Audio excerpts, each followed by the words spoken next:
Aujourd'hui, au Sahel, au Moyen-Orient et à l'est de l'Europe, hier en Afghanistan et en Centrafrique, depuis 60 ans, la France est engagée en opération extérieure. Déployée au-delà de ses frontières depuis plus d'un demi-siècle pour assurer la sécurité des Français, la France est devenue par nature une puissance expéditionnaire. Et les armées en sont l'expression. En s'appuyant sur son réseau de forces prépositionnées de souveraineté, les armées sont en mesure d'intervenir sur les 5 continents. Et pour répondre à l'urgence, quand la situation l'impose, un vecteur fait figure d'incontournable.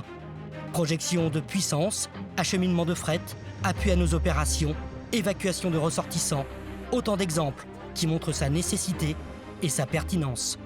Embarquement immédiat au cœur du transport aérien militaire.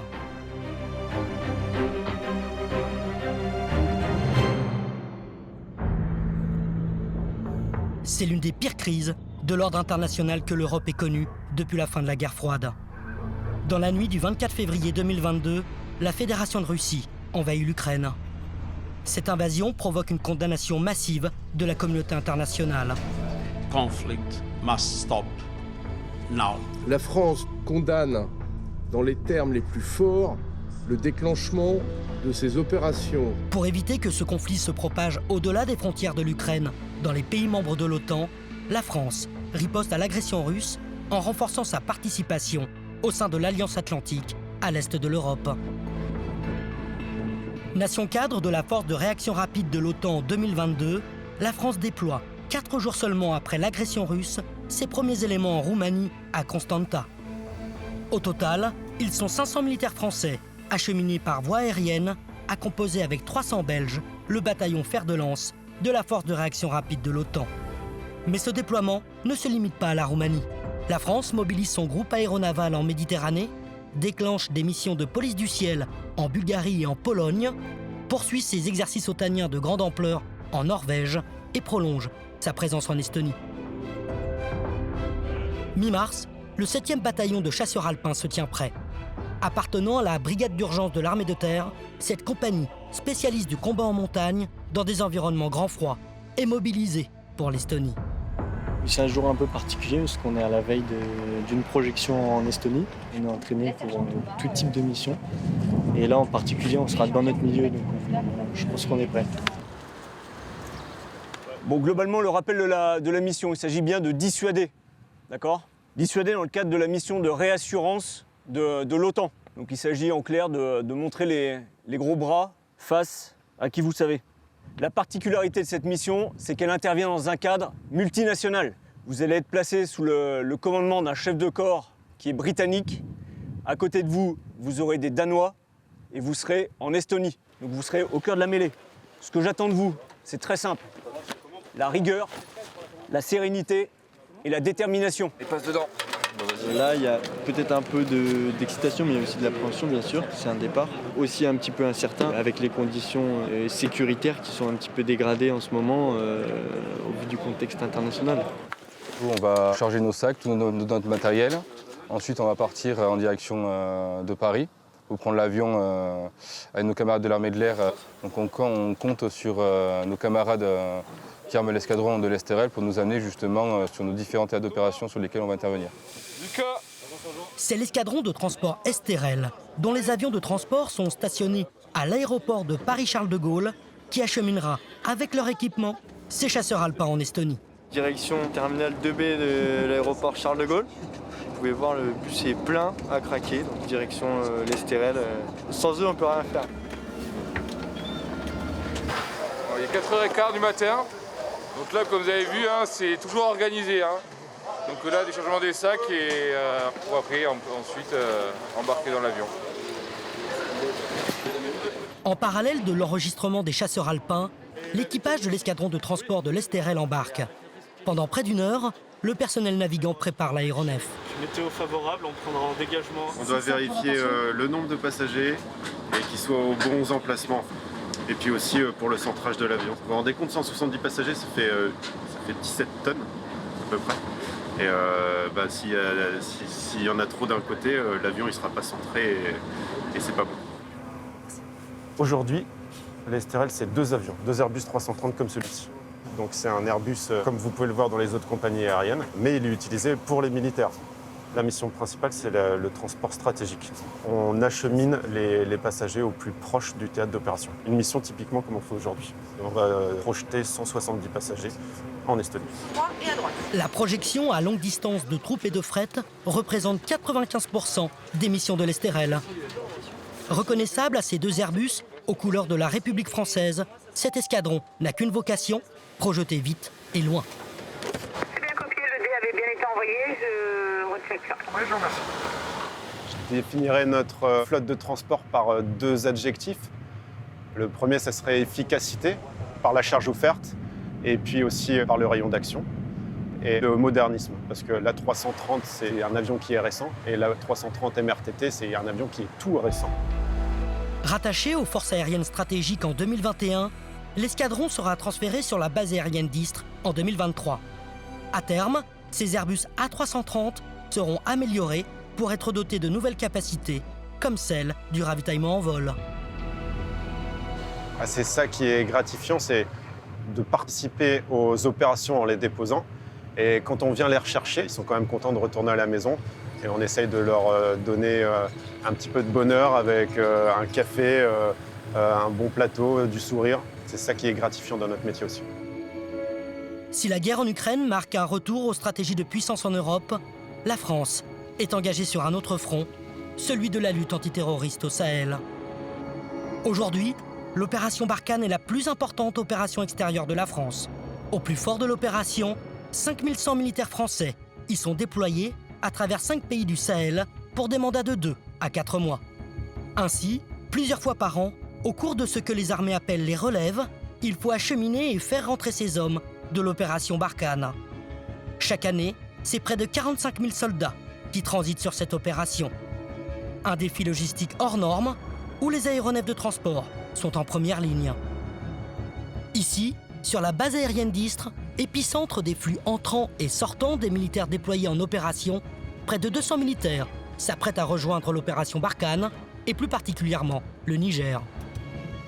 Cet acheminement de personnel sera effectué par un A330 MRTT Phoenix, le dernier avion multirôle de transport et de ravitaillement en vol de l'armée de l'air et de l'espace. Nous, sur MRTT, on est capable d'avoir une longue allonge, une rapidité, on peut aller sur de gros terrains internationaux et puis on peut faire la première connexion vers le théâtre d'opération extérieure. Et ensuite, il y a la flotte de transport avec la 400M et les CASA qui, eux, peuvent aller sur des endroits qui nous seraient inaccessibles. Donc elle est complètement complémentaire. L'armée de l'air, elle est toujours réactive. L'armée de l'air, on a coutume de dire qu'elle est capable de faire les choses rapidement. C'est bien la capacité de pouvoir amener des gens partout dans le monde et avoir une indépendance à ce niveau-là, à mon sens, c'est indispensable. Après 4h30 de vol, ces hommes arrivent à Niamey sur l'opération Barkhane. La plupart d'entre eux sera disséminés par d'autres moyens aériens à travers la bande sahélo-saharienne. Certains iront au Mali, quand d'autres resteront au Niger. Pour optimiser chaque vol, alors que ces militaires arrivent, d'autres repartent. C'est la lieutenant Justine qui est à la manœuvre. Donc non concernés par le DFM, par le SAS. Directement. Donc on vous souhaite un bon vol et un bon retour à Montauban. J'occupe aujourd'hui la fonction de chef d'antenne J1. Donc J1, c'est toute la chaîne de gestion des effectifs. Nous, on va gérer tout ce qui est fuseau ouest de l'opération, c'est-à-dire le Niger et le Mali, ce qui représente environ la gestion de 3000 personnels. On va gérer les personnels qui étaient en mission, qui doivent être relevés, donc on accueille leur relève pour qu'il y ait une passation de consignes et après on va gérer ceux qui doivent repartir vers la métropole. Tous les vols transitent majoritairement par Niamey. Les gros vecteurs, on ne peut pas les faire poser n'importe où. Donc Niamey, c'est vraiment la plateforme logistique de tout ça, des arrivées, des personnels. Personnel, mais également fret. Voilà, faut pas oublier qu'on a une partie gestion des effectifs, mais on a aussi une partie gestion de fret, donc tout le matériel qui va pouvoir aussi permettre la réalisation d'une bonne mission. Si tout semble fluide, la bonne conduite de cette opération d'ampleur a nécessité anticipation et planification. Et là, on a le tableau avec l'ensemble des moyens aériens qui sont disponibles pour qu'on puisse effectuer notre mission. Donc on retrouve notre MRTT, notre gros porteur pour les relèves van in, van out. Et on a des plus petits avions type CASA ou A400M, C130J qui nous permettent l'acheminement en intra-théâtre du fret ou du PAX. C'est la fonction du capitaine Steve. Affecté en France au Centre de soutien des opérations aériennes, l'organisme chargé de l'acheminement du fret et du personnel militaire français à travers le monde, il a conduit quelques semaines auparavant une mission dite cinématique. Donc on a à peu près une centaine de PAX qui arrivent et 200 PAX qui ressortent. Cette mission a pour objectif de planifier la relève de personnel de l'ensemble de la force Barkhane. Et donc il faut construire cette cinématique de relève personnel militaire français pour pouvoir répondre à tous ces impératifs de mission. Mais on a des forces françaises qui sont basées partout dans le monde et c'est un défi de projeter tous ces personnels sur tous ces lieux. Donc il y a une coordination qui est indispensable pour pouvoir répondre aux besoins de tout le monde. La contrainte majeure, c'est clairement les opérations, c'est l'opérationnel. Notre objectif, c'est de répondre toujours aux besoins des opérations. Et sur un terrain escarpé, difficile d'accès et vaste comme l'Europe, les moyens aériens sont essentiels pour appuyer les soldats en opération au plus près des combats. Sur le fuseau ouest de l'opération Barkhane, 3 aéronefs tactiques sont employés à cette tâche. Ils sont gérés par le groupement de transport opérationnel. Le but du groupement de transport opérationnel, c'est d'être un soutien pour les opérations. C'est son but principal. Donc les avions, ils ne sont là que pour soutenir les opérations. Donc pour ça, on emploie ce qu'on appelle des modes d'action tactique qui peuvent être de l'aéroportage, c'est-à-dire amener des personnels au plus proche du combat sur des aérodromes. Ça peut être de l'aérolargage de personnel, donc des parachutistes qui vont sauter de l'avion. Et ça va être enfin de l'aérolargage, donc c'est-à-dire directement acheminer au plus près des troupes du ravitaillement, de munitions, de carburant et de vivres. Dans la soute de ce C-130J, ces arrimeurs-largueurs, spécialistes de la livraison par air, chargent ces palettes en bois, appelées fardeaux, à destination d'un groupement tactique engagé à la frontière nigérienne depuis plusieurs jours. En règle générale, sur l'opération Barkhane, on va larguer des jours de vivres pour les combattants au sol. Donc ce sera principalement de l'eau, des rations. On va aussi les ravitailler en gasoil parce que forcément les convois au sol ont besoin de gasoil pour pouvoir avancer. Et ensuite, nous pouvons larguer des pièces mécaniques, des pneus, des démarreurs, des batteries, des munitions. Donc, tous les combattants, tout ce qu'ils ont besoin au sol, on le conditionne et ensuite on peut leur larguer. Tu m'appelles? J'ai déjà inspecté la face avant. On laisse en fait 20 cm d'espace entre les deux charges. Là, il est en train de relier cette charge avec celle-ci, avec de la drisse. Et c'est ce qui va créer en fait les 1,5 secondes de cadencement. C'est-à-dire que nous, en fait, avec des AP, un petit peu de scotch et des sangles, on arrive à faire quelque chose de magique. L'opération de la journée sera assez exceptionnelle. Un C-130J et un A400M effectueront une livraison par air simultanée.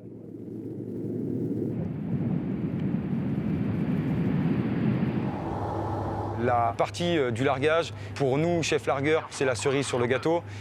Il y a beaucoup de préparation en amont. On va conditionner le matériel, on va faire la prise en compte de l'aéronef, charger l'aéronef, faire toutes les vérifications. Et effectivement, une fois qu'on a décollé, tout s'enchaîne très très vite. Et en moins de 30 minutes, nous avons ravitaillé les troupes au sol.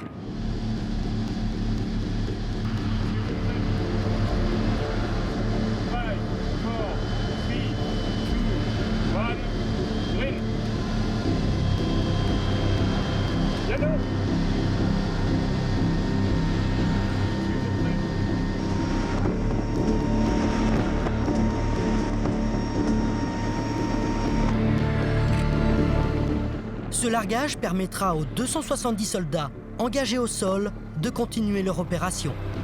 Mais la manœuvre n'est pas terminée. Après cet aérolargage, place à l'aérotransport. Alors que le C-130J rentre à Niamey, l'A400M poursuit son vol vers Gao au Mali pour embarquer 3 véhicules blindés légers. Là, on a fait un largage. Maintenant, on va faire de l'aérotransport. On va amener les VBL, c'est des petits véhicules blindés, et un peu de matériel sur des palettes. Et donc, on va aller livrer ça à Abidjan. En fait, la route continue. Cet avion, il est parfait pour les opérations. parce qu'il nous permet de brosser un peu tout le scope des capacités qu'on doit mettre en œuvre. Ça peut être du largage de personnel, du largage de matériel, de la mise à terre par posée d'assaut, ça va être du transport logistique, ça va être du transport de chargement particulier comme les hélicoptères qui ne rentrent pas dans les autres avions. Donc c'est vraiment l'avion parfait pour ça. Et je suis fier de toujours pouvoir voler tous les jours dessus et continuer à prendre du plaisir. Il est possible que ça passe pas, si ça passe pas en longueur, il faut lier 2 chaînes. Sur l'année 2021, vous avez globalement de l'ordre de 2000 heures de vol. Vous avez l'ordre de 5200 tonnes de fret transportées, de l'ordre de 400 tonnes larguées en opération de ravitaillement par air. Et vous avez de l'ordre de 19 000 passagers transportés. Donc ce qui est un volume considérable en intra-théâtre. Mais les missions de la flotte de transport ne s'arrêtent pas là. Des avions ravitailleurs sont également mobilisés, comme ce C-135. En permanence, il intervient en soutien des avions de chasse. Ça a été une mission de 4 heures de vol pour pouvoir ravitailler les patrouilles de D2000 qui, eux, ont effectué des missions de réassurance, de protection de convoi et de recherche d'informations. Reconnaissance d'axe, appui des forces spéciales engagées au sol, démonstration de force et surveillance aérienne. Pour un seul et même vol, différentes missions sont prévues pour les Mirages. Et pour les mener à bien, ces 2 chasseurs ont besoin d'autonomie pour pouvoir voler plus longtemps. Pendant cette phase de ravitaillement, 9 tonnes de carburant sont délivrées à ces 2 chasseurs en moins de 15 minutes. Les caractéristiques de notre avion sur l'opération Barkhane, c'est qu'il peut délivrer 25 tonnes de fuel aux chasseurs avec une autonomie de 3 heures et 3h30 de vol pour notre avion. Et ce qui permet de rallonger le temps de vol des chasseurs de 4 à 5 heures de vol. Dans le ciel de Barkhane, les aéronefs de transport sont des indispensables. Qu'il s'agisse d'acheminer les soldats sur l'opération ou bien de leur permettre, dans la durée, de mener à bien leur mission. Mais pour faire face aux nouvelles menaces, toutes ces capacités nécessitent d'être entretenues et toujours un peu plus améliorées. La recherche et l'innovation sont donc essentielles pour rester à la pointe. Et ce, avec un seul mot d'ordre, la réussite des opérations. Et en matière d'aérotransport et d'aérolargage, un lieu d'expertise et d'essai fait figure de référence. Basé près de Toulouse, le centre de la Direction générale de l'armement dédié aux techniques aéronautiques a notamment pour vocation d'évaluer la capacité d'un matériel à être aérotransporté. Et ici, le recours aux nouvelles technologies est un prérequis. Ingénieur, Johan est expert simulation dans le domaine de l'aérotransport. Avec son équipe, il a développé Vesta, un nouvel outil pour faciliter le chargement de véhicules dans les aéronefs, comme le blindé multirôle léger Serval. Il s'agit du nouvel outil de simulation pour l'aérotransport et permet de répondre aux contraintes liées au chargement et à l'arrimage d'un véhicule dans une soute d'aéronef, comme par exemple le calcul de charge aux essieux, les distances de sécurité et les limitations avion. Entre les 2 servals, on a un espace très restreint et du coup, il a fallu quand même trouver une solution pour arrimer, pour respecter les valeurs d'arrimage sur nos 2 servals. La réalité virtuelle nous permet de nous immerger vraiment dans nos simulations et de visualiser précisément les encombrements des différents matériels qu'il y a dans la soute. Donc Vesta nous a permis d'obtenir un gain de précision en termes de visuel, de représentation visuelle de nos simulations, mais aussi en termes de calculs qui sont plus précis maintenant. On estime à 30% le gain de temps obtenu pendant la réalisation des essais sur le Serval, par exemple. Si Vesta a fait ses preuves avec le Serval, il est promis un bel avenir en venant prêter main forte à d'autres domaines d'expertise, comme celui de l'aérocordage et de l'aérolargage. Si cette technologie de pointe tient une part grandissante dans les essais et les qualifications de matériel militaire, la confrontation au réel reste néanmoins nécessaire et essentielle. Ressemblant à un gros quad, le Fardier est un nouveau véhicule pouvant transporter et tracter l'équipement de personnel parachuté. Il est en phase de qualification d'aérolargage. On va s'attacher à 2 choses. La première, c'est qu'il puisse être largué en toute sécurité. Et la seconde, qu'il puisse arriver au sol entier et conserver toutes ses performances. Puis après, on va vérifier que lors du largage, le véhicule arrive au sol et puisse être déconditionné rapidement et qu'il soit opérationnel. C'est-à-dire que les fantassins qui l'accompagnent puissent monter à bord et partir dans des délais assez brefs. Les forces françaises sont une des rares à être dotées d'une force aéroportée majeure et opérationnelle. Et le véhicule Fardier a été spécifiquement conçu pour être aérolargué et soutenir les troupes aéroportées. Sa vocation est d'amener du matériel en soutien aux fantassins, mais aussi d'évacuer du blessé ou de transporter du matériel. Son dernier essai réussi, il devrait entrer dans les forces fin 2022 pour notamment faire équipe avec l'A400M pour soutenir parachutistes ou fantassins en première ligne. Et être en première ligne s'apparente parfois à répondre le plus rapidement possible à l'imprévu. Après une offensive éclair qui aura duré 3 mois et demi, l'Afghanistan tombe aux mains des talibans. Le 15 août 2021, le mouvement islamiste entre dans la capitale afghane, Kaboul. Des milliers d'Afghans cherchent à fuir le nouveau régime. Leur seul échappatoire, l'aéroport de Kaboul, encore sécurisé par les Américains, dont le retrait définitif est annoncé le 31 août. Pour la France, une course contre la montre s'enclenche pour évacuer notamment ses ressortissants. Une manœuvre logistique d'envergure est alors déclenchée. L'opération Apagan. Depuis Paris, au centre de planification et de conduite des opérations, le colonel Cyril a préparé et suivi en temps réel le bon déroulement de l'opération. En termes logistiques, une évacuation de ressortissants n'est jamais simple et elle est forcément conditionnée à la géographie du pays. L'Afghanistan, c'est un pays enclavé, donc on n'arrive pas par la voie maritime. Il y a forcément soit de la voie aérienne, soit de la voie terrestre. Lorsqu'il faut aller vite, la voie aérienne est évidemment la plus appropriée. Les principaux atouts dont la France dispose sont son dispositif d'alerte, engagement national d'urgence, en 48 heures ou 24 heures n'importe où dans le monde, sont évidemment ses moyens de projection aériens, et ensuite son réseau de forces prépositionnées ou de forces de souveraineté qui permet d'avoir des relais logistiques, des points d'appui un peu partout dans le monde. Seulement quelques heures après la chute de Kaboul, 2 avions de transport tactique de type C-130 Hercule et A400M Atlas posent sur le tarmac de la base aérienne 104 d'Abu Dhabi, épicentre des forces françaises prépositionnées aux Émirats arabes unis. Cette base sera le pivot de l'opération. Un double pont aérien est mis en place. Ces aéronefs de transport tactique assureront les évacuations de Kaboul vers Abu Dhabi, alors que les avions de transport stratégique de type A310 et A330 MRTT feront la liaison entre les Émirats arabes unis et la France. Le choix de se porter sur les avions de transport tactique type A400 ou C-130 Hercule s'est fait parce qu'on avait la possibilité d'avoir un point relais sur les forces françaises aux Émirats arabes unis. Le temps de vol entre les EAU et l'Afghanistan est d'environ 3h30 à 4h30 en fonction du vecteur, et un aller-retour est possible sans avoir besoin de réapprovisionner en carburant. Donc c'est cette contrainte logistique qui finalement a dimensionné l'échelonnement de notre opération. Les avions de transport stratégique, quant à eux, ont été réservés au segment Émirats arabes unis France, parce que c'est de l'avion longue distance, parce qu'il y a 7 heures de vol, parce qu'on met 250 personnes dedans au lieu de 70, et donc de ce fait c'était beaucoup plus adapté pour ce qu'on a appelé les boucles arrière, les boucles avant étant faites 2 à 3 fois par 24 heures sur l'aéroport de Kaboul.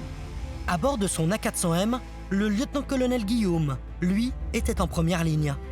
Au cœur du mois d'août 2021, il a participé aux dernières évacuations de Kaboul, une capitale en proie à une pression sécuritaire toujours plus pesante. On a cherché à essayer d'emmener le plus de monde possible. Donc on a pu dépasser le nombre de passagers qui est normalement certifié sur A400M en mettant des procédures un petit peu particulières. Donc tout simplement, tout le monde n'avait pas de siège, mais on a pu tendre des sangles qui ont permis en fait à embarquer le plus de monde possible en toute sécurité et pouvoir ramener tout le monde à bon port sur les Émirats arabes unis. Fin août, c'est l'ébullition dans la capitale afghane. Chaque jour, les Afghans sont toujours un peu plus nombreux à se masser aux portes de l'aéroport. Mais intervenir dans cet environnement dégradé, en coalition, sur des pistes surchargées et perchées à 1800 mètres d'altitude, représente un vrai défi pour les pilotes de transport. Les équipages mettaient en œuvre des procédures d'approche et de décollage particulières pour essayer de se soustraire à une menace qui aurait pu viser les aéronefs. Et finalement, arriver à s'intégrer aussi au sein d'une coalition a été le principal enjeu au sein de cette opération. Car pour évacuer le plus de monde possible, avant le 31 août, date de retrait des troupes américaines, les pilotes français ont dû s'insérer dans un flux incessant d'avions américains, britanniques, canadiens, allemands, belges ou encore espagnols. On avait une demi-heure entre le posé et le redécollage pour pouvoir faire nos opérations d'embarquement, débarquement, des opérations qui étaient réalisées moteur tournant. On n'avait pas la possibilité également de refaire un complément de carburant. C'était des contraintes tactiques assez fortes qui ont été dimensionnantes pour la conduite de cette opération. Au total, 26 rotations entre Kaboul et Abu Dhabi et 16 entre les Émirats arabes unis et la France auront lieu. En seulement 13 jours d'opération, plus de 2800 ressortissants français, européens et afghans ont pu être évacués, voire sauvés. C'est une mission qui donne beaucoup de sens à notre engagement. La devise de la brigade aérienne d'appui projection est combattre et sauver. Et je pense qu'en fait, dans le cadre de cette opération, on est clairement sur ces deux piliers.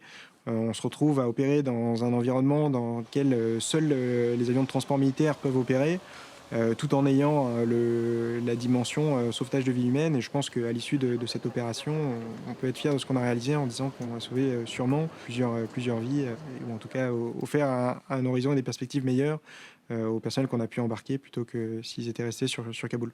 Alors c'est une opération qui est hors norme, ça restera dans l'histoire de l'aéronautique, tout simplement parce qu'en fait les ponts aériens sont finalement assez peu nombreux depuis les débuts de l'aéronautique et l'aéronautique militaire. Finalement, la machinerie qu'on arrive à mettre en œuvre fait qu'on a une boucle de décision très courte, des moyens dédiés à disposition en régie et en alerte qui permettent n'importe où dans le monde d'être secourus dans un temps très court. Et c'est ça qui est rassurant. C'est clairement une sorte d'assurance vie que la France offre à ses concitoyens. Projeter avec force, vite et loin sont les maîtres mots de la flotte de transport française. Reposant aussi bien sur des moyens longue distance que sur des aéronefs capables de poser sur des terrains sommaires, elle contribue, depuis plus de 60 ans, à donner à la France les moyens de ses ambitions et de ses responsabilités en matière de défense et de sécurité. Dans un monde toujours un peu plus dangereux, où les crises prolifèrent de l'Europe au Moyen-Orient et où les distances se raccourcissent, le transport aérien militaire français constitue plus que jamais un levier de puissance et de diplomatie.